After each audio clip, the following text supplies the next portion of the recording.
السلام علیکم ورحمۃ اللہ وبرکاتہ۔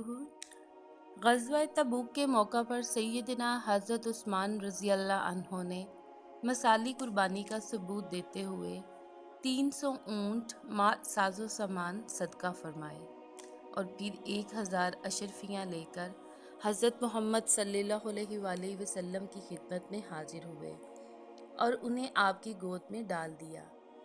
راوی کہتا ہے کہ وہ اشرفییں آقا علیہ السلام نے اپنے دستے مبارک سے الٹتے پلٹتے جاتے اور یہ فرماتے جاتے۔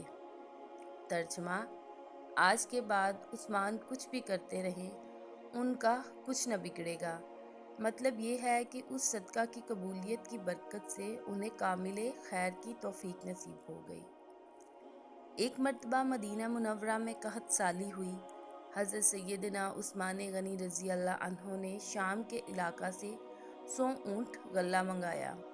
جب غلہ سے بھرے اونٹ مدینہ پہنچے تو شہر کے تاجر حضرت عثمان کے پاس آئے اور درخواست کی، امیر المومنین، جتنے درہم میں آپ نے یہ غلہ شام سے خریدا ہے اس کے برابر نفع دے کر ہم خریدنے کو تیار ہیں۔ حضرت عثمان نے جواب دیا کہ اس سے زیادہ قیمت لگ چکی ہے۔ تو تاجروں نے کہا، اچھا 2 گنے نفع پر دے دیجئے۔ حضرت نے پھر جواب دیا کہ اس سے بھی زیادہ کا بھاؤ لگ چکا ہے۔ تاجر بھی نفع بڑھاتے رہے یہاں تک کہ 5 گنا تک نفع پر آ گئے اور حضرت عثمان رضی اللہ عنہ پھر بھی تیار نہ ہوئے اور یہی فرماتے رہے کہ اس سے زیادہ قیمت لگ چکی ہے۔ یہ سن کر تاجروں نے کہا کہ آخر کس نے آپ سے زیادہ قیمت لگا دی؟